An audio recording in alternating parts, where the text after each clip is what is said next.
Ansiosos para ouvir a Ana. Falar de É, captação está um tema tão complexo esse ano que tá super complexo. tá, não tá mais que antes, ou é impressão? Não, tá mais que antes. Tá mais que antes. Eu tô Puxa, nessa mesma. jornada há uns 15 anos, então tá mais que Então, antes. você é a pessoa perfeita para falar.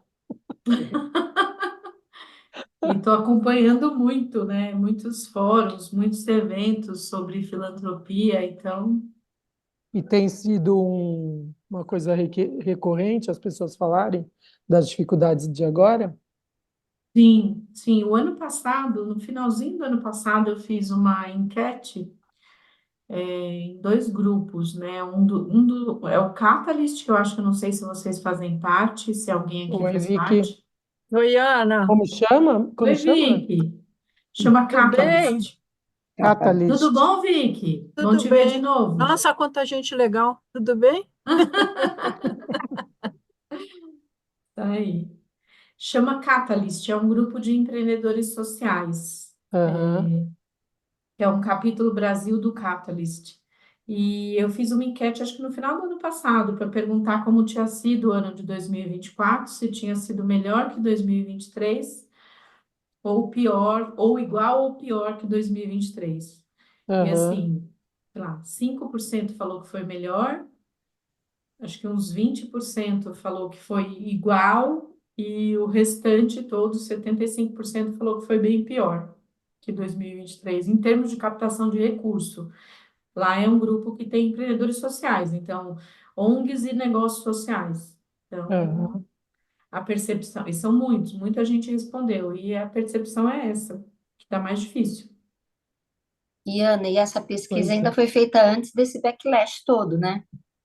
Sim, foi feita antes desse efeito backlash. Foi no final, eu fiz em novembro. Foi uma enquete bem em grupo mesmo. E aí, porque eu falei, deixa eu entender um pouquinho, né, se a questão é o setor, se a questão é a nossa causa, né, que acaba tendo um pouco mais de dificuldade, o que que acontece, né? E foi, acho que em novembro do ano passado que eu fiz essa enquete e todo mundo falou que estava bem ruim. Eu não teve um setor específico, setor de causa específica. Não, não, Foi foi no meio geral, geral. assim, foi no geral. E recentemente eu tive no Skoll Forum, né, que é aquele, não sei se vocês Você conhecem, comentou, é. Acho que você é, escreveu, né, no grupo. não sei se todo mundo conhece a Skoll Foundation, é uma fundação bem importante que é do Jeffrey Skoll, né, que é um cara do Vale do Silício, foi CEO do eBay, e ele montou essa fundação. Ele tem uma produtora que produz filmes para Hollywood, e ele tem uma fundação que há 20 anos trabalha apoiando empreendedores sociais e causas. E eu entrei no programa de Fellows o ano passado, e eles organizam todo ano um fórum, que eles chamam de Skoll Forum, que é um evento. E aí vão empreendedores sociais e filântropos do mundo inteiro para lá, para esse Skoll Forum. A Anitta já foi, né, Anitta, lá? Já muito, fui no passado esse ano, que agora eu saí do BID, né, Ana? Tem essa Sim, agora. Agora sim. eu tô com o Soros, aí a turma do Soros foi. Foi todo da Open Society. Então, e lá, assim, É. são 4 dias de evento e os debates todos relacionados à filantropia, os debates relacionados à dificuldade da filantropia. Tiveram muitos debates sobre o efeito backlash, que é essa pergunta da Mônica, assim, e muito debate sobre o papel das organizações sociais ou da filantropia, tipo a Open Society. Lá estavam todas as fundações mais importantes do planeta, não só as americanas, as europeias, as indianas. Então, toda a filantropia está lá. E aí os debates foram bem fortes em relação ao o movimento que está todo mundo percebendo da diminuição de recurso. Como foi um evento de 4 dias, então é muita coisa, muita gente falando, muitos debates. Obviamente, eu não vou conseguir transmitir tudo, né? Eu fiz um artigo, acho que eu postei, fiz vídeo falando um pouco sobre sobre o que aconteceu lá, mas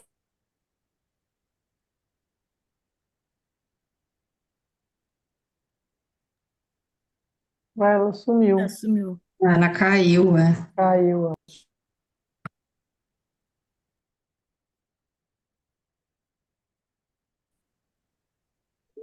Vocês todas estão sentindo isso também? Sim, na Liga Solidária estamos sentindo bastante. Mesmo empresas, não só empresas, mas pessoas físicas também. E você, nessas que você tinha mais tempo de relação, você chegou a receber algum tipo de feedback de por quê? Ou estão mudando, querendo mudar também, né, as organizações sociais, ou estão preferindo agora mudar para incentivo fiscal ao invés de dinheiro direto, está o mais difícil ainda, né? Dinheiro livre. Vendo agora? Sim, Caiu, eu não voltou. sei até quando vocês ouviram. Estava falando, acho que das dificuldades, né?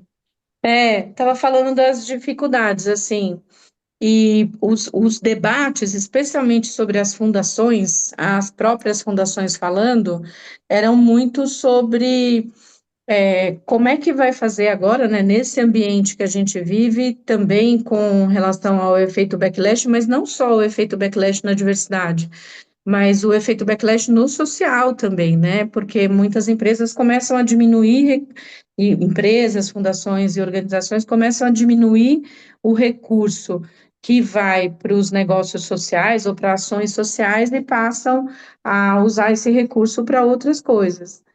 Então, tiveram muitos debates. Os painéis ficam gravados e depois eles disponibilizam no canal da escola.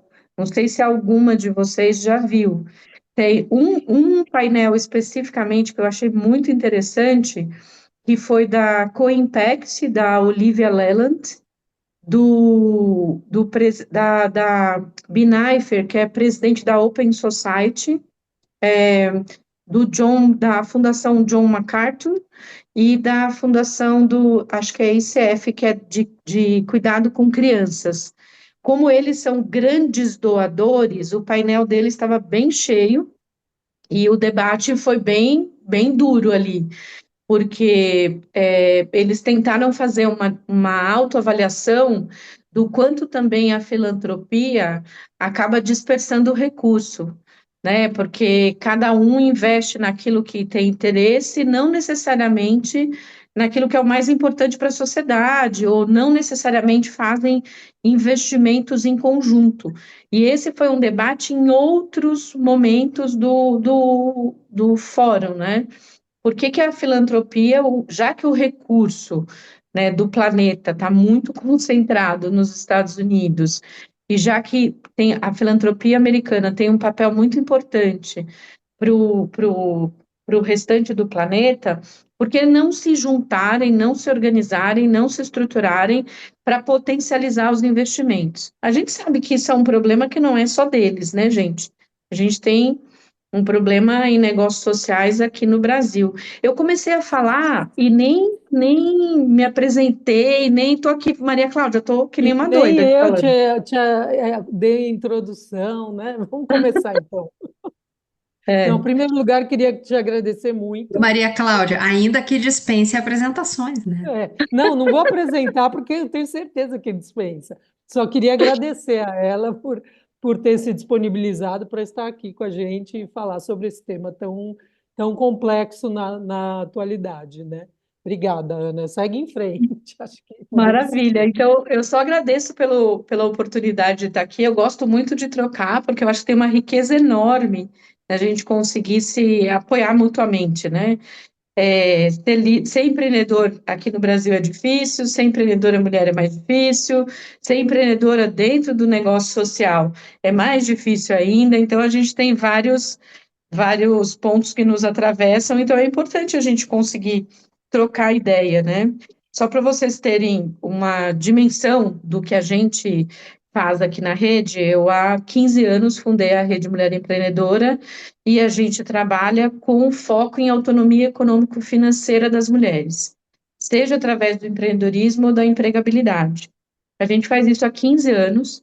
A gente tem um modelo muito diferente da maioria do mercado, porque a gente começou como negócio social, a Rede Mulher Empreendedora, e depois de 7 anos, a gente abriu o Instituto, que é uma OSC mesmo, né, uma organização do terceiro setor.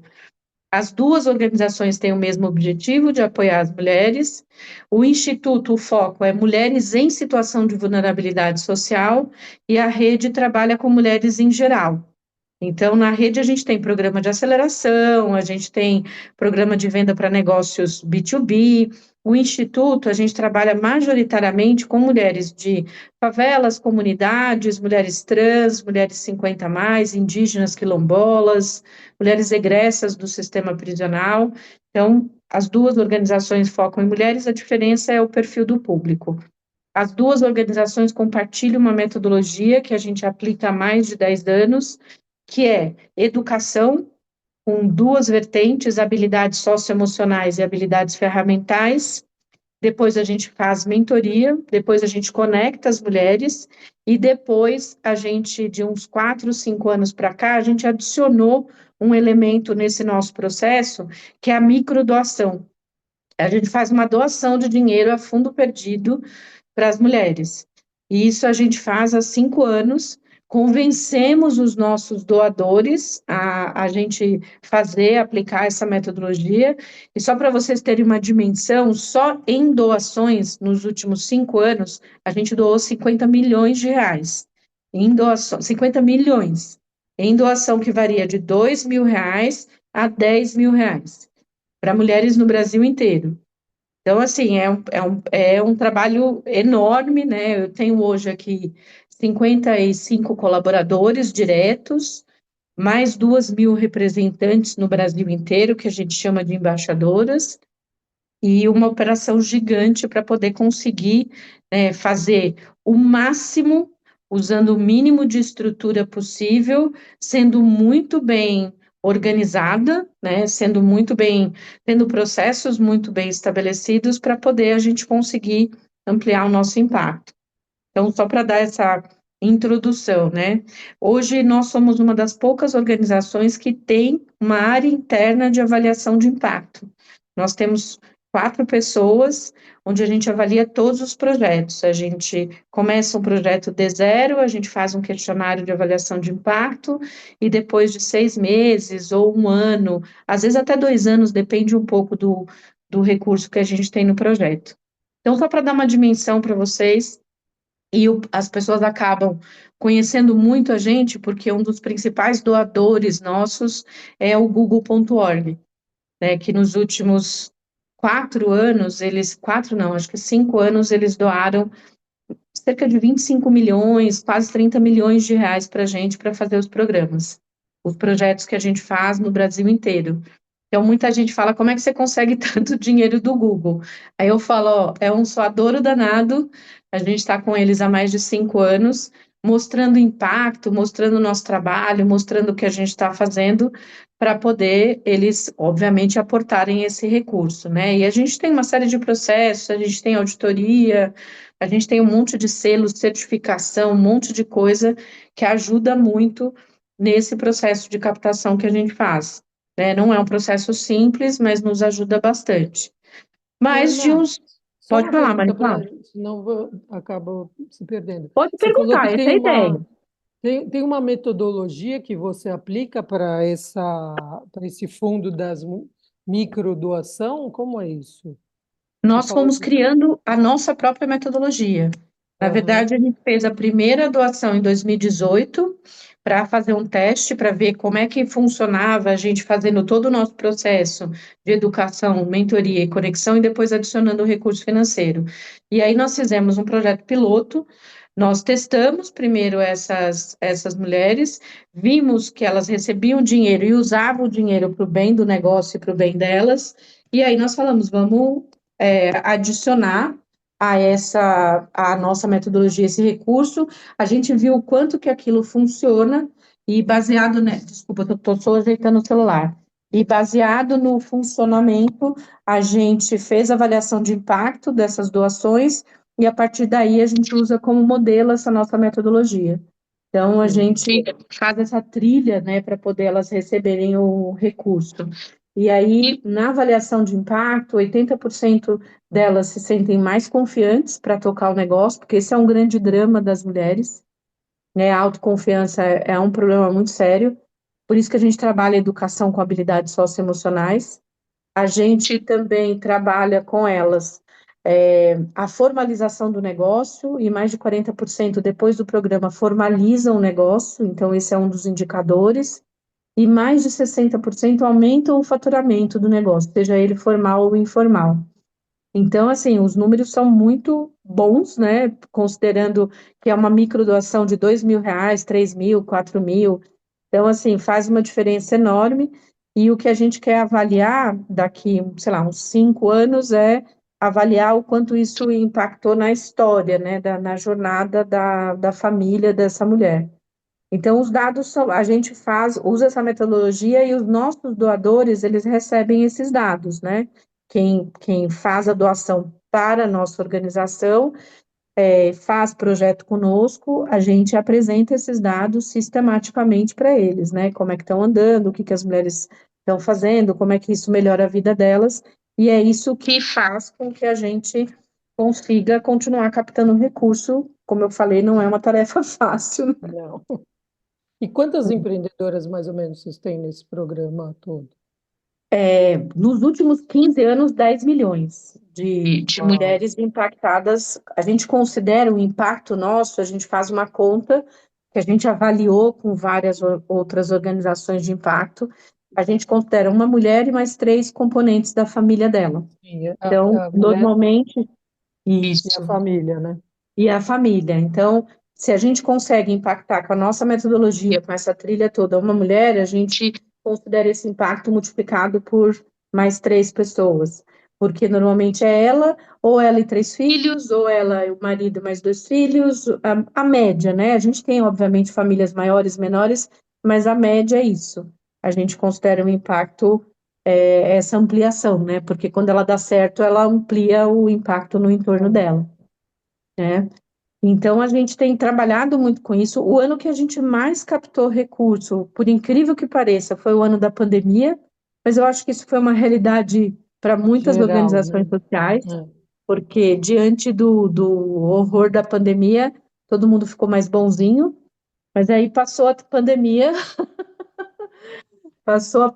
todo mundo ficou mais estressado, né? A pressão por número, a pressão pelo negócio, a pressão pelo core, né? A venda do produto ou do serviço, acabam impactando muito fortemente o nosso ecossistema de negócios sociais, sejam eles ONGs ou negócios sociais na essência.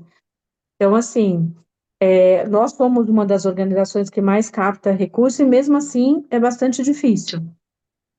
Não é uma tarefa fácil, porque a gente tem que o tempo inteiro provar dado, e eu acho que uma grande diferença que a gente tem em relação a outras organizações é que a gente tem uma estrutura de impacto e essa coisa da prestação de contas estruturada, porque os grandes financiadores têm organização que fala para mim, meu Deus, eu odeio fazer projeto com essa empresa, com essa fundação, porque eles são muito chatos. A maioria é muito chato, né? Mas você tem que ter uma estrutura para fazer avaliação de impacto, para entregar os números, para entregar os dados, para mostrar o que está fazendo. Obviamente tem limite para essas coisas, e a gente impõe limite aqui também. Tem empresa que pede para a gente a avaliação, relatório semanal. A gente fala, não, você quer relatório semanal? Eu coloco no meu preço o relatório semanal, porque eu vou ter que ter alguém fazer relatório para você toda semana. A gente entrega um mensal. Então, sim, a gente vai impondo alguns limites aqui para poder a gente também não ficar maluco, né? Então, tem empresa que já pediu para a gente para fazer verificação de conta por conta. A gente falou, tá bom, a gente põe isso no custo. A gente tem uma planilha de custos, a gente não abre o detalhe do detalhe, mas a gente tem linhas, né, como se fossem resenhas. Olha, esse do valor X que você me doou, eu vou destinar 5% para comunicação, 10% para educação, X% para doação. A gente abre isso para os nossos doadores. Agora, o que a gente não abre é a conta por conta. E quando tem doador que vem pedir isso para a gente fala, tá bom, eu vou colocar uma linha aqui de estrutura para poder fornecer isso para você. Porque senão eu não consigo, senão eu vou pôr o meu time aqui para trabalhar para a sua organização, e eu não tenho isso. E uma coisa que eu consegui também incluir, com muita negociação, muita conversa, obviamente a gente não entra num embate de briga, a gente coloca posições. A gente incluiu uma linha na nossa planilha que é uma linha de risco, e as empresas não aceitavam no início, elas não gostavam muito dessa linha de risco. A gente coloca, varia de 5% a 10%, porque eu falo assim, quem assume todo o risco do projeto sou eu. É a minha organização, né? Eu dou educação, tem mês que eu tenho 400 turmas acontecendo.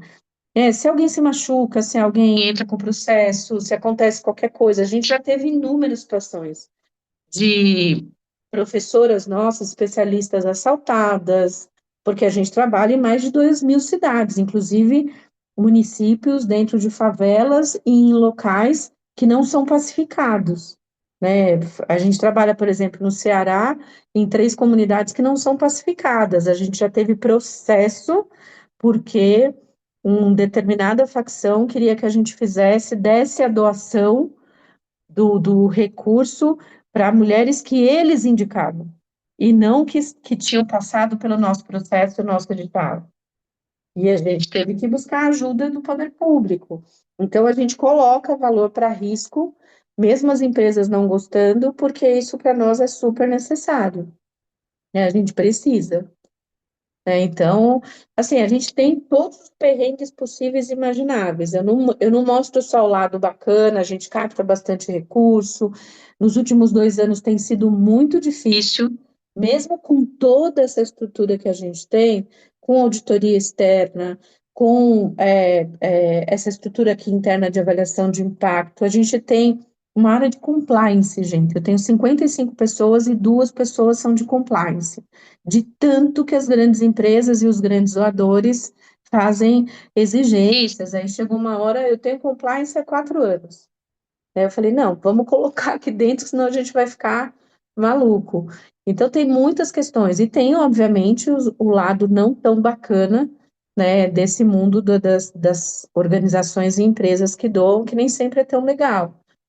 Que a gente, eu falo que dá para escrever um livro do lado B, né, da filantropia, que a gente recusa, alguns casos, obviamente não são muitos, que a gente já recusou o projeto e fazer coisas porque nos pediam coisas esquisitas, né? E nem não era só sobre não é sobre corrupção, era sobre, vou dar um exemplo para vocês. Uma determinada organização, isso tem uns 3 anos. Uma mega empresa falou: a gente quer fazer um projeto para mulheres e vocês são referência, né, em projeto de autonomia econômico-financeira para as mulheres. A gente falou: legal. Aí eles falaram: a gente tem 200 mil reais para fazer o projeto e a gente quer atingir X mulheres, né? A gente falou: ó, com esse recurso a gente não consegue atingir as X que você quer, a gente consegue atingir um número menor. E aí, na discussão, na reunião de discussão, eles falaram: a gente tem 2 milhões para a mídia do projeto. E aí a gente ficou com essa cara que vocês fizeram. A gente falou: você tem 200 mil para entregar, para executar o projeto, e você tem 2 milhões para fazer a divulgação do projeto? Nós não fazemos. E eles ficaram muito bravos, porque a gente falou: olha, a gente precisa minimamente, a gente tem umas regras internas aqui. O projeto precisa minimamente 60% do projeto, do recurso, tem que ir para o projeto, para a mulher impactada, e não para divulgar. A gente precisa, assim, gerar impacto de verdade sobre isso, né? E aí não fizemos, tá, gente? Nesse caso, não fizemos, eles ficaram super bravos, fizeram com uma outra organização e para nós está tudo bem, faz parte, tem gente que faz e está tudo certo, mas nós não fizemos.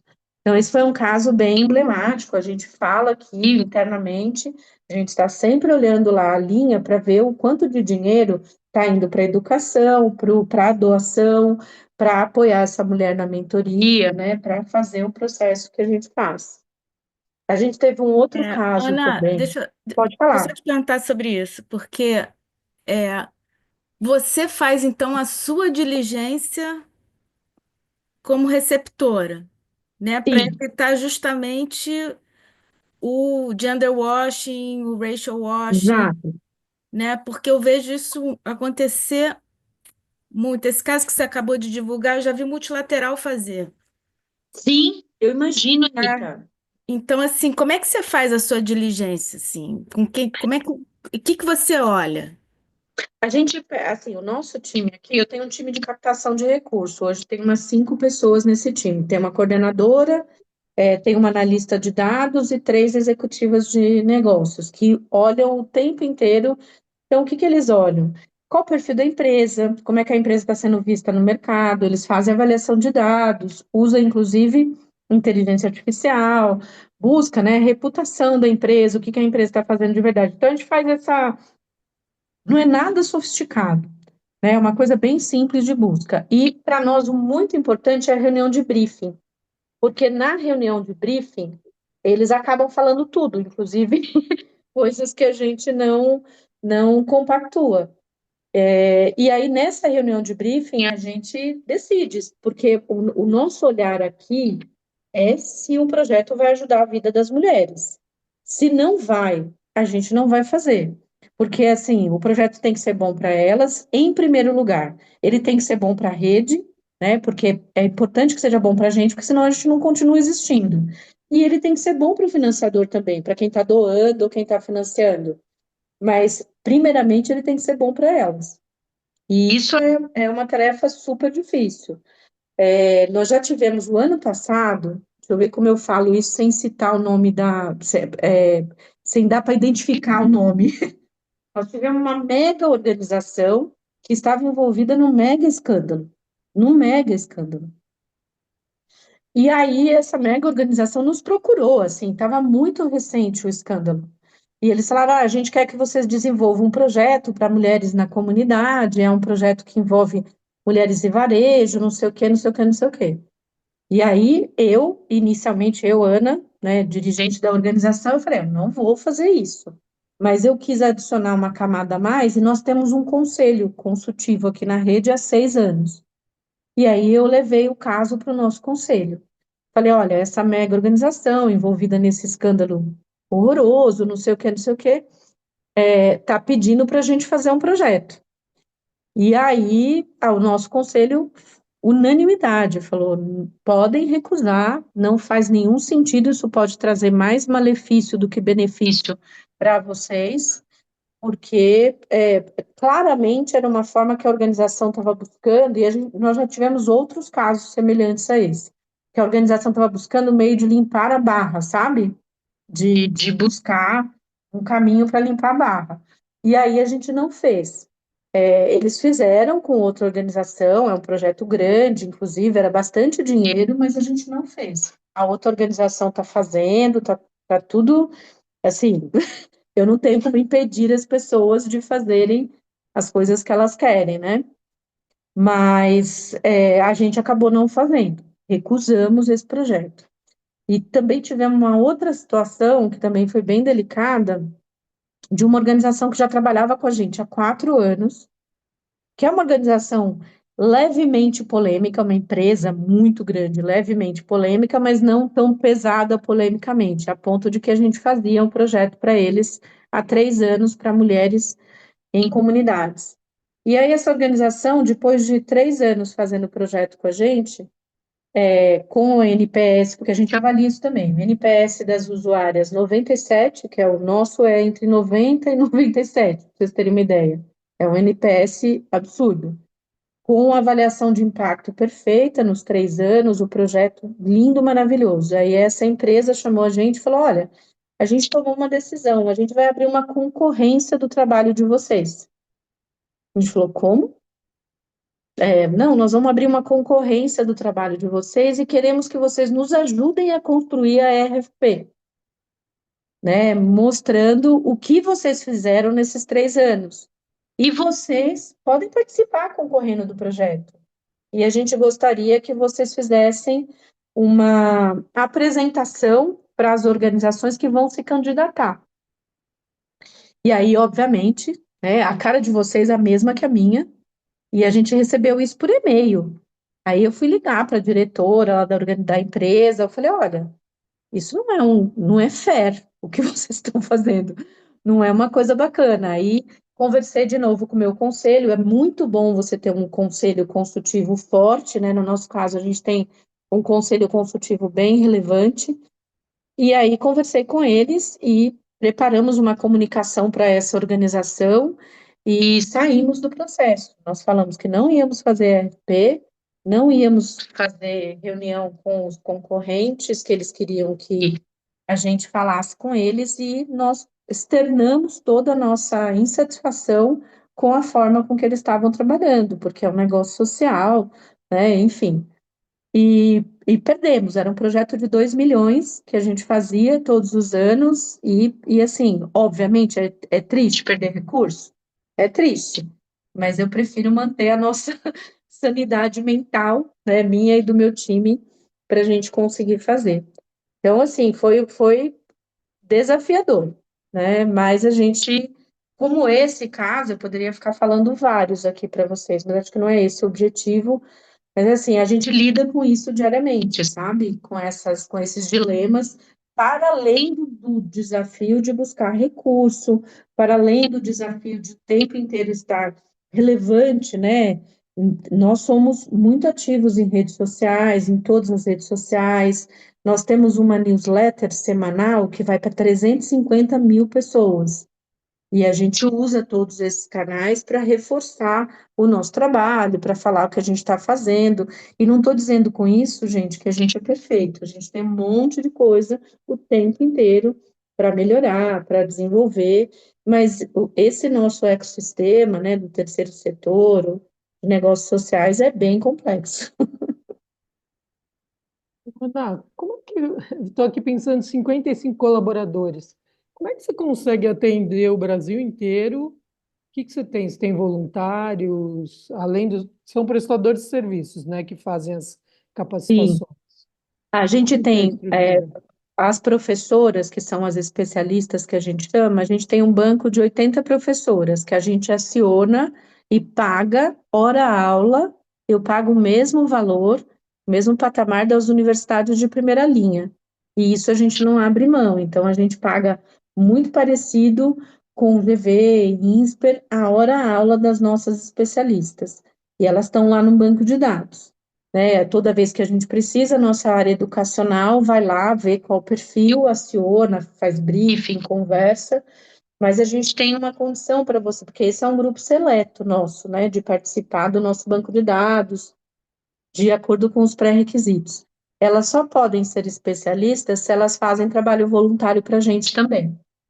Se ela não faz trabalho voluntário para a gente, ela não vai ser incluída nesse banco de dados de especialistas, onde elas são remuneradas, né, por hora aula. Então, esse é um grupo. A gente tem um outro grupo que são 900 mentoras, que são mulheres que se cadastram aqui com a gente tem um processo de cadastro, elas se cadastram e elas doam o tempo para ajudar outras empreendedoras. Então, esse é um outro grupo que a gente tem. A gente tem um outro grupo que a gente chama de multiplicadoras, que são mulheres que nós ensinamos a nossa metodologia para elas, elas estão no Brasil inteiro e elas repassam as nossas metodologias porque elas são certificadas por nós. E elas recebem por repassar e fazer turmas de capacitação e tudo mais. E nós temos um outro grupo que são OSCs locais ou OSCs de território, que são organizações sociais locais que nos representam e são remuneradas para isso também. E essas organizações sociais locais são selecionadas por editais. Tudo aqui a gente faz edital aberto, porque é uma forma muito transparente de você abrir para todas as pessoas terem acesso. Então, a gente faz edital para selecionar multiplicadora, para selecionar voluntária, para selecionar organizações sociais locais de território. A gente brinca, tem um pessoal da área de projetos aqui, que eles são os fazedores de editais, né? Porque para dar o dinheiro também, elas também têm que fazer, têm que se inscrever nos editais. Para a gente ser fair com todo mundo, ser transparente com todo mundo, a gente divulga os critérios no edital. Então, nós vamos ter agora uma doação do terceiro ciclo do Capital Semente do programa Ela Pode. Então, tem lá, os critérios é ter feito a capacitação, ter passado na mentoria, estar elegível. Aí a gente coloca lá os critérios para poder selecionar. Normalmente as mulheres que têm mais vulnerabilidade, por aí vai. Então, assim, a gente tenta fazer tudo de forma transparente. Mesmo assim, a gente recebe reclamação, Ô, a Ana, gente fala, querida. eu ia te provocar pelo seguinte, estou ouvindo ela falar, mas esse esse tamanho, esse volume, né, essas coisas que você está contando, tem uma história de quantos anos? 15. Então, porque eu acho que assim, a gente também precisa pôr em perspectiva que isso é Sim, né, um step by step, não é? sim. Porque você não ganha credibilidade de um dia para o outro, você não cria rede de um dia para o outro, né? Exato, exato. E, Eu tinha e, e trazido. Ana, eu ia falar também justamente isso que ela está tocando, porque no teu fundraising, exatamente isso, é muito da sua credibilidade, né, Ana? Sim, E aí eu sim. queria te E perguntar um pouco do teu plano de sucessão aí, se você já pensou nisso, porque é muito você, né? Que é coisa, muito. né, Essa Ana? pergunta é ótima, porque assim, eu já tenho um plano de sucessão há algum tempo. Na verdade, eu fiz todo um projeto de sucessão com uma co-CEO que ficou comigo 4 anos. Né? Uma pessoa incrível e que, a princípio, eu ia para o conselho e ela ia continuar, que é a Célia Cano. Nós somos super amigas, então não foi, ela não saiu porque a gente brigou, coisa parecida. Ela teve uma situação pessoal, uma questão dela, não vou entrar no mérito, é uma coisa muito particular dela, e ela decidiu tomar outro rumo na vida. Então, o nosso processo que a gente estava fazendo de 4 anos, eu comecei de novo, no ano passado, né, com essa sucessora. A gente selecionou o ano passado, e isso é uma das coisas mais difíceis que a gente tem. A gente selecionou o ano passado duas, uma CMO e outra COO, e o nosso conselho ajudou a selecionar tudo mais, fizemos um processo, tudo, e as duas saíram por motivos muito diferentes, né? Uma delas teve uma proposta de um banco, que era tipo para ganhar 3 vezes mais do que ela ganhava aqui, e aí não tinha como concorrer. O meu conselho falou: Ana, você não tem o que fazer, porque terceiro setor, infelizmente, um dos nossos calcanhares de Aquiles é que a gente não consegue pagar e equilibrar com o mercado. Então, você tem que ter pessoas que tenham um propósito mesmo. Mas, às vezes, mesmo pessoas com propósito, com o dinheiro esfregando na cara, assim, que foi o que aconteceu com a minha CEO ano passado, você não tem muito o que fazer. Mas, respondendo um pouco a pergunta da Vicky, e que além do plano de sucessão, eu fiz até uma apresentação, depois eu posso até mandar para vocês, não tem problema. Resolvi não passar porque eu acho que o papo estava mais gostoso, onde eu falo um pouco sobre essa construção de reputação, né? E reputação não é o que eu passo, é o que as pessoas enxergam do nosso trabalho. E eu acho que uma grande diferença que a gente é muito consistente. Isso não tem a ver só com a Ana. Então, assim, claro, a minha figura é muito importante para a rede, vai continuar sendo muito importante para a rede, porque eu serei a fundadora, né? Para sempre eu estarei lá nos livros de história como a fundadora. Mas a gente está construindo, e as empresas percebem muito isso, uma história de estrutura, uma história de processos, uma história de governança, uma história de compliance, uma história de ter outras mulheres, né, formar outras mulheres para que elas também consigam assumir esse papel de liderança. Mas não é uma tarefa fácil, porque o drama do terceiro setor é remuneração. Tem um TED que não sei se vocês já assistiram, que é do Dan Pallotta. Vocês já assistiram? Se não assistiram, eu recomendo. O Dan Pallotta, ele é um empreendedor social americano. Eu assisti o filme dele depois do TED, porque fizeram um filme sobre o TED dele. Eu assisti esse filme, mas ele não está disponível ainda. E o TED, ele fala sobre a dificuldade do empreendedor social de precificar ou de mostrar o overhead. Porque, assim, é comum a gente conseguir mostrar para os nossos financiadores que a gente tem pessoas, mas os financiadores não aceitam muito, de uma forma muito fácil que a gente tem que fazer campanha de engajamento, que a gente tem que trabalhar a marca, que a gente tem que ter assessoria de imprensa, que a gente tem que ter uma estrutura para poder suportar esse nosso trabalho todo. E o TED dele, ele fala sobre isso. Ele falou, pelo amor de Deus, vamos normalizar o overhead para o terceiro setor, porque senão você não está beneficiando. E ele conta, acho que no TED ele conta os detalhes, que ele foi processado porque ele investiu parte de um recurso numa campanha para trazer mais doadores. E ele teve um problema legal nos Estados Unidos, que algumas pessoas se sentiram ofendidas porque ele usou parte do recurso para trazer mais recurso, e ele foi, assim, execrado em todos os canais. E aí ele fala da importância da gente entender que o empreendedor social, ele também tem que buscar engajamento, ele também tem que buscar recurso, ele também tem que fazer ações que são mais enxergadas ou vistas pelo setor privado de uma forma melhor do que quando é visto no terceiro setor. Dá um exemplo super besta. O ano retrasado, a gente estava indo para um evento, não vou falar nem o evento nem as pessoas, só para não expor ninguém. E teve um empreendedor social que estava indo de executiva. E aí todos os outros mega criticando. Por que ele está, imagina, trabalha com uma causa social e está indo de executiva. Ninguém sabia que ele viajava muito como empreendedor social, ele usou as milhas dele para ser. E mesmo que ele estivesse viajando de executiva, se ele conseguiu isso através do recurso, sei lá, que recurso, se ele não estiver fazendo nada errado, mas esse exemplo fica claro do quanto aquela imagem de que o empreendedor social tem que ter aquela imagem de pobrinho, aquela imagem de, olha, não, eu só trabalho, eu só faço isso, só estou. E um negócio social de altíssimo impacto, como é o nosso, a gente depende de um monte de coisas para que a gente consiga receber as doações. Eu, para receber a primeira doação do Google, que foi em 2018, que a gente recebeu US$ 1 milhão em junho de 2018, assim, eu fiquei 3 anos conversando com eles. Então, essa coisa da jornada, como a Vicky destacou, eu fiquei 3 anos conversando com inúmeras pessoas aqui do Brasil e de fora do Brasil para mostrar o nosso trabalho. E para piorar, o que eu queria fazer, eu precisava provar com números, mas para poder provar, eu precisava do dinheiro.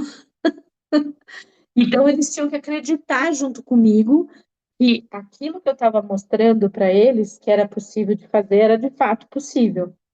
E aí eu tive que convencer o pessoal daqui do Brasil, convencer o pessoal dos Estados Unidos, que era o doador do Google.org, que o que a gente estava fazendo era uma coisa muito séria. Então, assim, foi toda uma jornada, todo um processo, não acontece da noite para o dia. Naquela semana que a gente recebeu a primeira doação do US$ 1 milhão, a minha caixa postal ficou lotada de gente perguntando como é que eu tinha ganhado US$ 1 milhão. E o imaginário das pessoas é que US$ 1 milhão vinha para o meu bolso. Até gente de família me procurou, falou: Nossa, que legal, você ganhou US$ 1 milhão. Não sei o quê. Eu falava: Gente, não é um dinheiro, é para o negócio, é para o projeto. Então, tem muito dessa coisa do imaginário, né? E eu tenho uma preocupação muito grande, aí eu acho que é importante falar isso para vocês, de não explorar. E aí é algo que é difícil para captação de recurso, mas é uma decisão que aí é um valor meu, não explorar a imagem das mulheres impactadas. O que significa isso, né? Diferente da maioria das organizações, porque a maioria faz isso, gente. Assim, colocar a pessoa numa situação de vulnerabilidade, filmar a mulher recebendo uma marmita, filmar a mulher chorando dentro do nosso curso, filmar as mulheres em situação de vulnerabilidade. A gente não faz isso porque a gente acha que isso é uma revitimização, né? Porque é uma forma, eu sei que é melhor para captar recurso, porque quem capta fala que é melhor, né? Porque você mostra, eu vou usar uma expressão horrorosa, né? Que é você mostra o pobre de estimação ali. Você fala, olha, essa pessoa pobrinha, tô colhendo dinheiro para ela, não sei o quê. Nós não fazemos isso, só que a gente sofre mais por isso. A gente mostra a mulher quando ela deu certo, olha, ela está vendendo o sorvete dela, ela comprou o carrinho, ela está comprando a outra coisa da casa dela, ela está melhorando a situação do filho. A gente quer mostrar as possibilidades e não mostrar a escassez, a ausência. Só que isso dificulta a nossa vida para captar recursos. Eu ia te Porque a pedir para pessoa explicar o que é sofre mais. sofre mais porque assim a gente demora mais para receber recurso. A gente tem organizações, gente, acho que Porque vocês você não conhecem. apela para o emocional, é isso? Exato. A gente, assim, para mim uma das coisas mais bizarras, pode ser que algum dia eu até faça, mas é uma coisa bizarra na minha cabeça, é você fazer jantar de gala para arrecadar dinheiro contra a fome. Isso para mim é muito surreal. Eu sei que os americanos fazem isso, aqui no Brasil um monte de organização adotou isso, mas isso é uma coisa que para mim a minha capacidade cognitiva não consegue chegar. Eu falo, você vai fazer um jantar de gala para os ricos usarem as roupas ricas, para comerem comida bacana, para doar dinheiro para as pessoas mais pobres. Eu falo, meu, e aí você bota nesse jantar de gala pessoas pobres chorando, falando ou fazendo música. Eu não sei, é uma coisa, assim, é difícil porque as organizações que fazem isso conseguem muito mais recurso do que a gente, muito mais. A gente tem estudado aqui internamente uma forma de fazer isso sem usar esses artifícios, sabe, da exploração da imagem das pessoas. Então, assim, hoje um maior captador esse eu posso falar que não tem problema, porque no ecossistema a gente fala bastante, pessoa física, né? Porque tem a captação pessoa jurídica, que é 99% do nosso recurso é pessoa jurídica. Mas quem capta a pessoa física um grande captador no Brasil, tem dois grandes, né? O Médicos Sem Fronteiras e a Unicef. E existe uma crítica muito grande de gente que tem mais consciência do quanto que eles exploram e reforçam imagens de pobreza na África, de nordestino só tem falta de água e pobreza, não sei o quê. Então, é isso que a gente não quer explorar.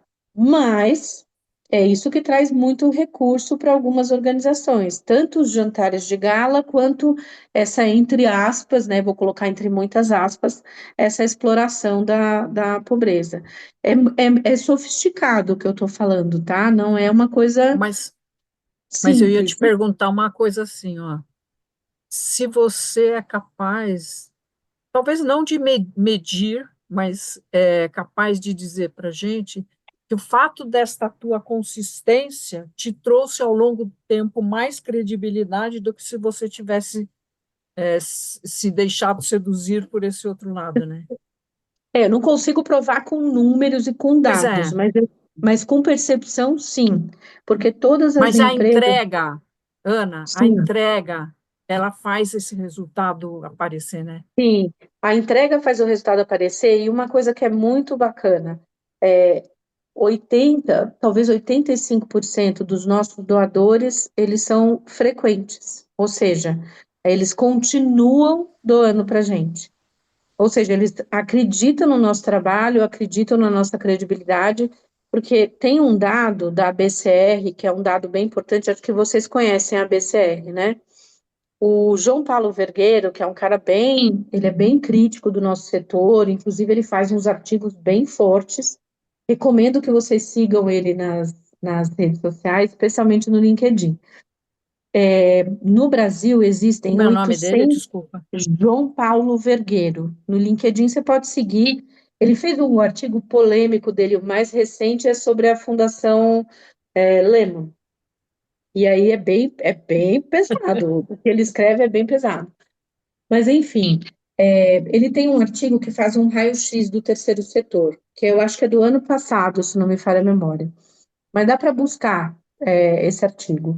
E ele coloca lá um dado que é muito importante: de 800 mil ONGs que existem no Brasil, aí falando só de ONG, não de negócio social, só 5% recebem dinheiro de doação, de qualquer que seja o dinheiro. As outras todas são muito pequenininhas, não têm estrutura e não recebem recurso. No Brasil não tem, por exemplo, metodologias de certificação de ONGs. Tem o Melhores ONGs, mas é uma coisa mais, é uma premiação, não é uma certificação, É um né? Não é selo, uma, né? Eles chamam de selo, né? é um selo, mas eu ainda acho que tem muita, nós É, não temos aqui uma coisa, critérios, e né, de certificação. deveria ter, porque assim, isso ajudaria bastante, porque também tem uma coisa que é a imagem das ONGs, que é uma coisa que, inclusive, no governo anterior foi muito reforçada negativamente. Tristemente, algumas ONGs acabam meio que ajudando esse reforço, mas isso transmite essa imagem para todo o ecossistema. Então, por que que eu estou falando isso? Por que que as empresas nos procuram ou procuram determinadas ONGs ou negócios sociais? Por conta dessa coisa de ter compliance, de ter auditoria externa, de ter publicação, de ter selos, de ter reconhecimentos. Isso ajuda quem está doando a fazer a escolha, né? Isso ajuda. Agora, o que influencia muito nessa escolha? As causas. E aí vem a história do pobrinho, vem a história de a causa das mulheres ter menos investimento, vem a história de as lideranças das ONGs serem homens, né, a maioria, principalmente das maiores, que ganham mais recurso. Então, tem vários fatores, assim, a gente nunca pode olhar de forma isolada, né? Então, acho que é importante a gente pensar nesse aspecto, né? Ana, Boa. sabe o que eu queria te perguntar? A Pode maioria das perguntar. ONGs tem essa ajuda muito grande aí do voluntariado, né, das Uhum. gratuidades e tal. Como você vê isso como uma você é toda estruturada, né? Você tem as formas de medir. Não sei se em algum momento você já chegou a avaliar isso de uma forma, o quanto, porque, claro, a pessoa que está fazendo voluntariado, você não pode cobrar demais, mas é muito importante que ela Sim. tenha. Enfim, como é que você vê o papel das voluntárias no teu negócio e como você poderia levar isso para outros negócios? Não, é um papel absolutamente fundamental. A gente trabalha com dois tipos de voluntariado. Voluntariado que a pessoa vem e ela se voluntaria, se inscreve, a gente tem um processo, e a gente também faz trabalho de voluntariado corporativo, que a gente chama. O que que significa? A gente faz um projeto lá para a Ambev, por exemplo, que é um Bora Empreender com Comida, e aí a Ambev quer envolver parte dos executivos nesse projeto. Então, a gente treina os voluntários da Ambev para serem voluntários do projeto que a gente está fazendo com a Ambev. Estou dando um exemplo. Então, assim, isso também é muito bacana. A gente tem um número enorme de voluntários aqui, a gente já pensou em transformar isso numa franquia social, a gente já pensou em inúmeros modelos. A gente ainda não conseguiu chegar no modelo perfeito. Hoje a gente tem formulário, a gente tem treinamento, a gente aciona quando a gente precisa, a gente aciona localmente, porque a nossa capilaridade está ligada ao voluntariado também, além das OSCs locais e territoriais. Mas a gente acha que a gente pode fazer isso muito melhor, né? Tanto que a gente contratou uma pessoa para cuidar só de voluntariado aqui, para pensar em estratégias. A gente já fez um plano pro bono de como criar essa estratégia de voluntariado, uma organização fez para a gente está se organizando aqui internamente para poder ampliar esse trabalho que a gente tem de voluntariado. Quantos mais ou menos vocês têm, Ana? Hoje são mais de 2.500, assim, entre agentes locais, embaixadoras, mentoras e voluntárias e influenciadoras. A gente tem uns grupos que a gente deu umas nomenclaturas diferentes para elas, porque elas têm papéis diferentes. E você Você falou consegue que... quantificar? Porque, desculpa, você Não, consegue pode ir. quantificar? Porque os Fale. relatórios hoje contábeis exigem que exista uma quantificação da gratuidade, mas você acha que esse Sim. número ele é real ou ele acaba... É difícil, Não, eu né? acho que Você... ele fica próximo, ele não é tão real, viu, Carmen? Porque, assim, tem gente que fala pra gente, vou dar um exemplo super bobo. A gente tem o evento anual nosso, que é o Festival RME, que a gente, o ano passado, foram 8.500 mulheres. Esse ano a gente espera de 10 a 12 mil mulheres no nosso evento, que é 3 e 4 de outubro. E a gente faz uma ação no evento que a gente chama de Fest Mentoria. Que é do tipo assim, a gente faz um chamado na nossa base de mentoras, a gente coloca os slots, os espaços de horário que ela tem para poder atender, e ela fala lá, eu vou me voluntariar e eu vou atender tal hora e tal hora. E são mentorias de 30 minutos. A gente orienta as empreendedoras a levar uma questão específica e as mentoras a atenderem nesses 30 minutos. E o que que acontece normalmente? A mentora vai lá e atende, e ela fica tão apaixonada, ela quer ficar o dia inteiro. Aí a gente tem uma previsão de voluntariado ali de 2 horas, e no final das contas a mulher fica 6 horas lá atendendo, porque ela quer. é, Mentoria é uma coisa que é muito gostosa, né, de você fazer, né? Então, assim, por isso que às vezes a quantificação que a gente tem não é tão efetiva quanto ela deveria ser. Às vezes ela marca uma mentoria de 1 hora, que a gente tem uma mentoria que é 1 para 1, né? Que é a gente faz o match, a empreendedora e a mentora aqui. E às vezes ela marca 1 hora com a mulher, ela fica 2, porque ela quer ajudar, tudo. A gente brinca muito, que as mentoras querem levar as mulheres para casa depois, que elas ficam apaixonadas pelas empreendedoras. Então a gente tem muito ainda que evoluir nisso, Carmen. Você falou que 99% de doação é do quê? De pessoa jurídica ou física? Pessoa jurídica, e de Jurídica. um grande drama nosso é que hoje, eu diria que mais de 80% do nosso recurso, do que a gente recebe de doação, é dinheiro carimbado. E a gente quer, o nosso desafio é É o livre, pegar, né? é o livre. E esse foi um É debate lá difícil. no School Forum também, porque o problema do dinheiro carimbado é que as fundações e organizações e as grandes filantropias querem doar o recurso, mas querem que a gente faça o que eles querem. É, A gente tem um debate muito grande no ecossistema de negócios sociais, que a gente precisa de recurso livre para poder testar projetos, testar modelos. Tem uma organização, a Co-Impact, que é muito famosa no mundo inteiro, que eu conheci a fundadora lá, a Olivia, e eles fazem um negócio no modelo de doação, que eles dão um recurso avançado. Então, vou dar um exemplo. Eles fazem doações lá de 5 milhões de dólares. E aí, antes de dar os 5 milhões de dólares, eles dão 300 mil dólares para a organização, que passou por todo aquele processo que eles fizeram, para poder usar para desenhar o projeto, para desenhar os modelos, para testar pilotos, para testar alternativas. Porque, assim, se você não der dinheiro livre, a organização vai fazer o quê, né? A gente aqui, no nosso caso, na rede, no Instituto, a gente coloca uma linha que a gente chama de taxa institucional. E as empresas que não aceitarem, a gente não fecha negócio. Que é a taxa institucional? A gente tem o custo de head, de overhead, a gente tem linha para doação, para comunicação, linha de risco, como eu falei para vocês, mas o que que é a taxa institucional? É um recurso que a gente precisa ir guardando tanto para a operação nossa, quanto para fazer projetos e fazer modelos, fazer piloto. A gente fez o ano passado, no final do ano passado, a gente trabalha com mulheres trans há 6 anos. E o ano passado a gente queria fazer um projeto com mulheres trans em extrema vulnerabilidade.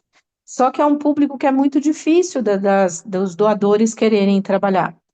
E aí, porque por várias questões, nem vou entrar nas muitas camadas aqui para vocês. E nós queríamos testar o modelo porque a gente trabalha com mulheres trans, mas aquelas que estão mais estruturadas, que pelo menos tem um mínimo ali, tem onde dormir, tem onde comer, tem como se vestir. E essas que a gente trabalhou, 35 mulheres trans, moradoras de rua, estavam em casa-abrigo, muitas não tinham roupa para vestir, muitas não tinham o que comer, tanto que os lanchinhos que a gente fazia, no final do curso, a gente separava tudo para elas levarem. A gente dava uma verba diária para elas de R$ 100 para comida e para transporte. Então, é um programa que custa um pouco mais caro. A gente depois, no final, deu uma verba para elas começarem a fazer um negócio, para ir conseguir sair da prostituição, mas a gente também deu uma verba para elas comprarem roupa, porque muitas vinham, às vezes, de chinelo, porque não tem roupa, é uma situação desesperadora, assim. Só que a gente não expõe elas assim, em hipótese alguma. A gente fez uma cerimônia de formatura, tiveram algumas que pediram vestido emprestado para vir na formatura, e a gente fez uma divulgação bonita delas recebendo dinheiro na formatura, todas felizes, né? Trouxemos uma equipe de maquiadoras aqui, porque elas gostam muito de cabelo, maquiagem. No dia da formatura, fizemos maquiagem, e tudo isso custa mais caro. Não é todo mundo que quer financiar.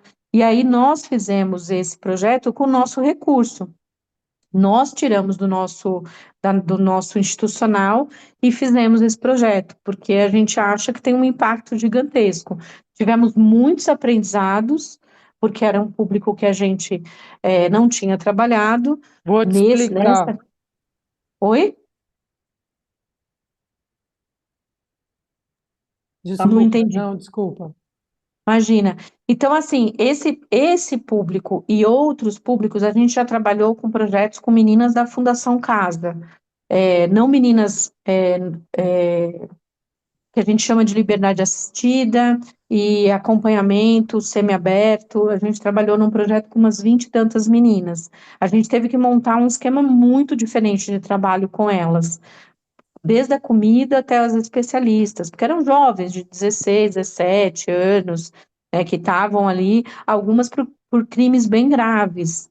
E a gente teve que fazer um trabalho, tudo. E às vezes tem organização, tem empresa que não quer doar para esse tipo de projeto porque tem medo. Tem medo, assim, tem muitos vieses, né? Tem preconceitos, tem um monte de coisa. Então, assim, é o tipo de coisa que eu não divulgo, por exemplo, nas redes sociais, a gente não fala sobre isso para poder não afastar, né, os doadores, mas a gente gostaria muito, e a gente tem falado muito para fundações e organizações, foi uma das perguntas que eu fiz para a Binaifer, Anitta, porque a Open Society é uma das que mais doa, né, recurso. Assim, a importância de ter recurso livre, porque as organizações sociais, né, quando bem estruturadas, tudo tem processo, usam esse recurso livre para fazer coisas que podem testar e podem mudar e fazer transformações sociais maiores, né? Ô, Ana, eu tenho aqui uma questão, desculpa, mas é sempre eu acho que eu sou uma pessoa de causa, então eu fico ouvindo você falar e eu acho que tem um espaço que a gente precisava ocupar, que é o espaço da conscientização para essas Uhum, questões. Não uhum, questões específicas, mas o que significa, num país tão cheio de diferenças, você criar espaços sim, para fazer transformação social que virá sempre, não virá do uhum, governo, né? Não virá sim, do sistema político, virá ou de pessoas né, que fazem a filantropia porque sempre acham que fizeram, sim, ou de pessoas como nós que tem eu acho que é a obrigação de começar a discutir esses temas, porque, veja,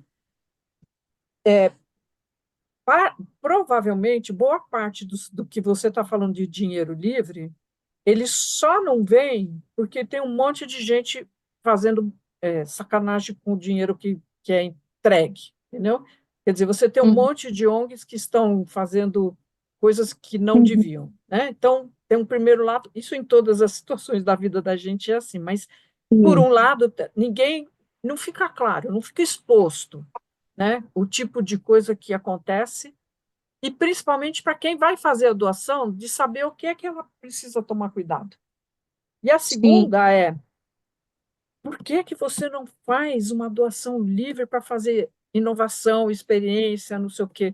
O que é que você precisa saber que vai acontecer para você fazer isso, né? É, Maior. Então, eu acho que tem um pedaço educacional que a gente não tá, eu não vejo, pelo menos. mas Vicky, Eu assim, posso. tem muitas. Ô, ô, Perdão. desculpa, Ana. A Vic sempre me provoca, cara, aqui também nesse call aqui. Mas ô, Vic, eu só vou te falar assim um pouco por exemplo, da Open Society, tá? A, a organização que eu trabalho. A gente tem a ver com eu não sei no Brasil, mas aqui nos Estados Unidos tem a ver com a legislação. Então, por exemplo, quando eu vou fazer eu trabalho só com fundo de investimento de impacto da família, tá? Mas a Open Society é a entidade irmã, então eu falo com eles o tempo todo. A gente tem que colocar, quando a gente está desenhando o projeto, a gente tem que colocar ali qual é o charitable purpose daquilo dali. Uhum. Porque isso tem a ver com o taxation status da organização. Então, você tem o governo americano aqui, principalmente agora com Trump, e depois a gente pode falar sobre isso, né, Ana? Eu posso te dar um Sim. update aqui do que está acontecendo aqui. Então aí vi que é um saco, mas é a legislação que obriga a gente Não, a eu fazer o sei. foco, Eu sei, querida. Sabe o entendeu? que eu estou fazendo? Isso é aquela coisa que eu faço sempre para te deixar nervosa, que é assim: o que é que a gente faz fora da caixa? Entendeu? O que é que a gente faz? Olha, eu estou em duas situações opostas não diria, mas assim, eu estou numa grande fundação, que é o AC Camargo Cancer Center, que inacreditavelmente, assim, pessoas que passam por lá, são tratadas lá, deixam doações, apartamento, casa, uma montanheira de dinheiro, porque foram bem tratadas pelo sistema vigente, tá? Uhum, Então, vamos dizer assim, é o lado rico da história, né? uhum. Nós não somos uma fundação rica, mas eu estou dizendo assim, esse tipo de doação, ela não vem do jantar. Olha só, Sim, ela vem sim, do sim. tratamento que você teve. E, na outro extremo, eu estou num instituto em Mojimirim, pequeno, que cuida de crianças de famílias vulneráveis, através da arte, no contraturno da escola, ela cria a autoestima e a possibilidade dessas crianças fazerem uma inserção na sociedade. O guarda-chuva é o circo, Uhum, tá? Nessa, por exemplo, o sofrimento para você trazer um tostão de livre para você poder fazer uma inovação na metodologia, uma melhoria por exemplo, uma melhoria, a gente precisa de palco, a gente precisa de não sei o quê. Então, uhum, eu acho que o que a gente faz, o que a gente pode fazer, independente da legislação, né? uhum. Que incentive pessoas a não retirar o recurso, né? Colocar o recurso, né? Porque ainda Sim, tem isso. sim. Cara que desiste depois de 3 anos, ele desiste. Não sei por que carga d'água ele É. desiste, né? Mas, Vicky, essa questão da filantropia tem muitas camadas. A gente É, precisaria de mais umas 2 horas, e infelizmente eu não tenho essas 2 horas, mas eu acho que vale talvez a gente fazer um debate. Tem uma camada que é a filantropia, ou as pessoas que são os mega doadores. Aí, olhando para o Brasil, você tem uma questão cultural, né? Tem um é, trabalho muito grande que foi feito sobre o Dia de Doar, que é um negócio super bacana, mas mesmo assim mobiliza pouca gente, pouca porque a gente. gente não tem a cultura da doação. Aí tem um trabalho educacional, de conscientização, tem esse é um lado. Um outro lado, você tem uma filantropia que não estou aqui fazendo só crítica, tá? Tem várias coisas legais. Uma filantropia que quer criar projetos próprios, quer criar suas coisas, ao invés de investir em coisas que já estão fazendo, que estão gerando impacto e por aí vai. E essa é uma realidade, infelizmente, aqui no Brasil, dos grandes doadores, especialmente famílias, pessoas físicas, acabam criando ou a própria fundação, ou a própria organização, ou criando os próprios projetos. Ao invés de olhar pro ecossistema e falar quem está fazendo bem, sei lá, pelas mulheres, quem está fazendo bem na questão de raça, quem está fazendo, enfim, tem essa outra camada. E tem uma outra camada também que a gente precisa sempre considerar, que é ruim, mas é infelizmente a imagem que se construiu, que é uma imagem que não é real, de que de que as ONGs são coisas ruins. Essa imagem de associação de ONGs com políticos é porque tem o problema das ONGs que são criadas por políticos para receber essas doações. Mas a gente tem que separar o setor dessa parte do setor, porque a maioria das ONGs luta diariamente para gerar impacto social, para fazer a diferença, especialmente as ONGs locais, porque a gente faz aqui um trabalho de território, né? A gente recebe o recurso, faz repasse, faz metodologia, faz educação para ONGs locais. Então, a gente tem também essa questão que precisaria ser trabalhada, mas aí é uma questão mais ampla. Agora, tem um debate que foi muito forte também lá no School Forum, falando de filantropia como um todo, é que não dá para a gente pensar em soluções que gerem muito impacto sem pensar governo. Não tem como, mesmo a gente gostando, não gostando, a gente só vai conseguir fazer mudanças muito significativas quando a gente envolve setor privado, setor público e o setor social. Então, assim, quando trabalharem olhando de verdade, né, e trabalhando de verdade junto. Mas isso não é uma tarefa fácil, porque mesmo o presidente da Fundação Gates, que estava lá também, ele foi bastante aplaudido, porque ele falou, a gente tem que mudar a nossa cabeça, como filantropia, a gente tem que pensar em trabalhar mais junto. O Daryl, que é o presidente da Fundação Ford também, foi super aplaudido, porque ele fez uma autocrítica. Ele falou, nós, fundações, mega fundações, que são os maiores doadores, a gente não está ouvindo os empreendedores sociais. A gente tem as nossas teses, as nossas teorias de mudança, a gente faz um monte de coisa, mas a gente não ouve de verdade quem está fazendo na ponta. E que está dizendo para a gente que precisa de dinheiro não carimbado, está dizendo para a gente que precisa de apoio para fazer projetos específicos. Então, assim, não estou falando que os empreendedores sociais todos são maravilhoso, não é sobre isso, mas a filantropia, especialmente aqui no Brasil, e olha que no School Forum eu estou falando de filantropia internacional, basicamente, tinha uns 10, 12 filântropos aqui do Brasil também. Então, assim, é o conceito que a gente tem que olhar mais. Tem uma acho que vocês conhecem o movimento Give and Pledge, né? Que é aquele movimento onde os bilionários prometem doar, acho que é 40% ou 50% da fortuna em vida para causas sociais. Vocês sabem quantos brasileiros bilionários tem nesse movimento? Vocês sabem, não? Tem um único, que chama Eli Horn, que é o fundador da Cirela. Ele é o único que assinou o Give and Pledge, e nós temos algumas centenas de bilionários aqui no Brasil. Então, isso é um outro elemento que a gente tem que entender também, né? O modelo da filantropia. Nós temos um outro elemento, por isso que eu falo que são muitas camadas que eu podia ficar horas aqui falando com vocês, que é a questão do ITCMD ou dos impostos. Né? Nos Estados Unidos, o cara não quer pagar o imposto, ele faz a doação, né? Porque ele pega parte lá do que ele ia pagar de imposto e ele prefere ficar bacana na foto e fazer a doação. Aqui não. Aqui, no auge da pandemia, nós recebemos uma doação de 30 milhões de reais, no auge da pandemia, em 2020, para fazer um mega projeto. E eu paguei 1,5 milhão de reais de TCMD. Ou seja, eu estava fazendo um negócio social para ajudar as mulheres que estavam com fome, que não tinham dinheiro para pagar a comida. No meio da pandemia, eu liguei até para os assessores do Dória na época, porque eu falei, pelo amor de Deus, isenta a gente desse TCMD. Não teve jeito. A gente pagou 1,5 milhão de reais para o governo, porque TCMD é um imposto estadual, para o governo, para uma coisa que eu estava fazendo que era social. Entendeu? Que é uma organização que ia gerar impacto, que era o trabalho do governo. Então, além de fazer o trabalho do governo, eu ainda paguei 1,5 milhão de reais dos 30 milhões de doação de TCMD.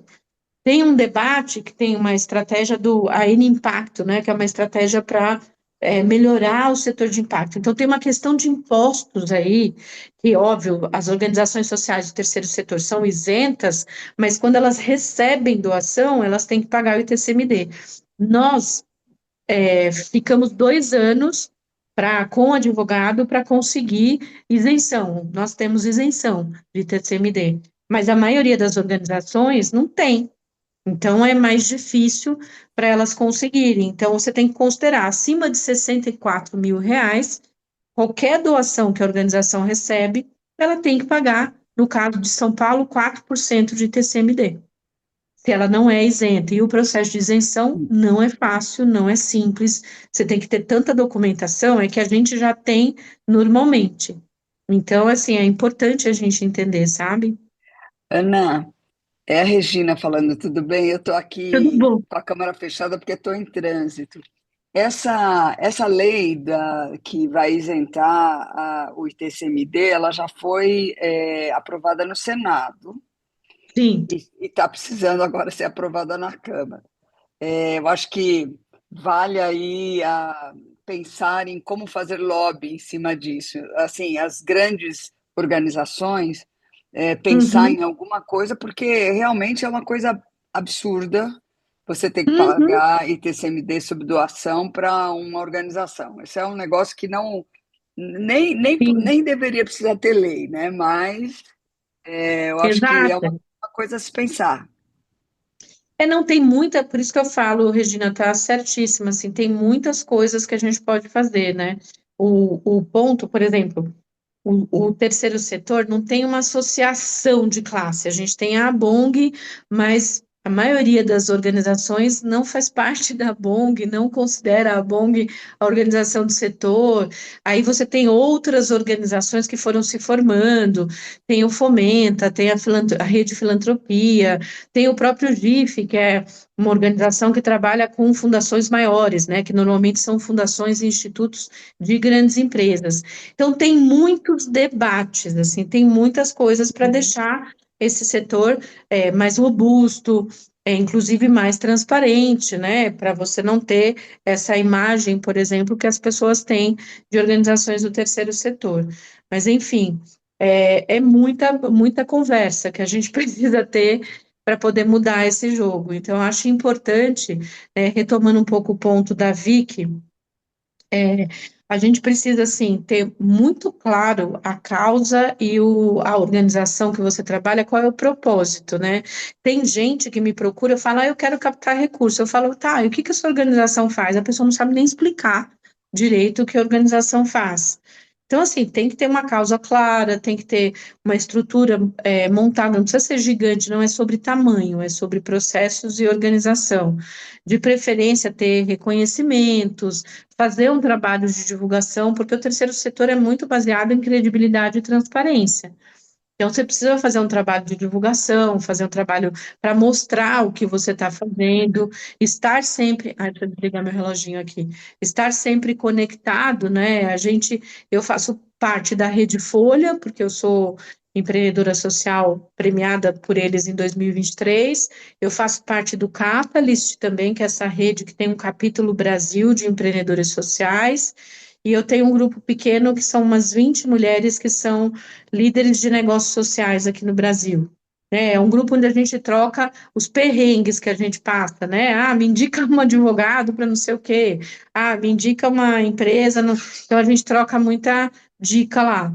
Então, assim, eu acho que a gente tem que se estruturar cada vez mais para conseguir, de fato, fazer com que esse setor seja mais robusto, porque, afinal de contas, o impacto que a gente gera é gigante. Depois, recomendo muito que vocês olhem os materiais lá, tanto da BCR, quanto da Rede Filantropia, quanto do João Paulo Vergueiro, que divulga bastante sobre o terceiro setor, para o bem e para o mal. Acho que vale bem a pena e a gente pode continuar trocando nesse grupo aqui. Muito incrível. Alguém tem mais alguma pergunta para a Ana? Tudo bem, Ana, gente? acho que foi incrível. Ouvir você Ótimo. contar, maravilhoso. Aulão, aulão. Aulão, Fico exatamente. feliz, gente. Fico feliz mesmo. É. Muito obrigada. Queria te agradecer em nome de todas e do WCD, né, de nos dar essa oportunidade. E acho que vale a gente continuar trocando. Com certeza. Eu queria só fazer um pedido para vocês, quem sabe vocês podem me ajudar. Eu estou na Liga Solidária, né? Já falei algumas Uhum. vezes aqui. A gente está em busca de um superintendente, acho que eu já troquei alguma vez com alguém, não me lembro quem, e tá difícil de conseguir, viu? Gente, ou Tá, eles estão ganhando muito, se vier de fundações, O mas que que muito, você está muito, procurando entendeu? mesmo? É uma posição meio de CEO, para tá. olhar a organização que é grande, a Liga Solidária, né, bastante grande. Tem desde colégios, lares residenciais de idosos, tem o social, que a gente atende na parte de educação, desde crianças até idosos. Você tem Então, experiência no terceiro setor, Maria Cláudia? a gente conta que sim, um pouco pelo menos, né? Que Uhum. seja, não precisa muito. Nesse momento, a gente está buscando alguém com mais gestão, que consiga, Legal. porque você fala de 55 colaboradores, eu fico aqui chocado porque a gente tem tanto funcionário CLT que tem que fazer uma transformação lá. Uhum, Se eu alguém imagino. tiver alguns nomes para me indicar e quiser me passar direto, vi que Isso deve é uma, saber isso é uma também. curiosidade. Não, mas sabe o que é uma curiosidade que eu tenho, Ana? Às vezes você me ajuda. Existe alguém que tem um banco de dados sobre o terceiro setor, sobre, não estou falando um headhunter, mas assim, alguém onde você poderia recorrer, que Não, você não tem. conhece? Não Então, tem. O ninguém tem, GIF, né? não, ninguém tem. O GIF faz umas divulgações e tem uma pessoa, eu estou tentando lembrar o nome dele, que ele divulga vagas do terceiro setor, mas ele divulga. É, e a gente usa aqui na rede, a gente usa a Solids. Eu acabei de contratar agora uma gerente institucional e a gente usa uma plataforma de recrutamento que chama Solids. E a gente colocou lá, nós tivemos 210 Candidatos? candidaturas para uma vaga.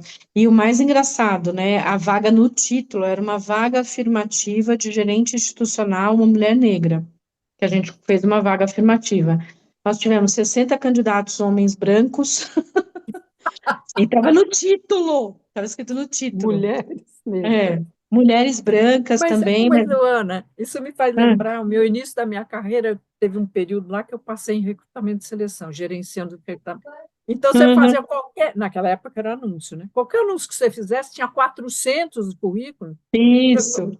70% era assim, né? O cara que vai pescar e resolve responder, o outro que, né? Tem É. sempre O tinha bom essa. é que a plataforma, ela seleciona para gente, aí ela É, coloca quem que está nos não, critérios, quem ela não. era bonitinha aqui que ficava na mão selecionando. Então, Maria Cláudia, não sei se você usa a Solids, é bacana, não Eu sei. vou olhar sólidos aqui, eu vou até anotei. A gente está usando a Hydra Can Struggle, porque eles fazem posições em terceiro Uhum, setor. Mas uhum. mesmo assim, tem pessoas que aparecem com uma remuneração astronômica. Mas é que é Mas Heidrick, né?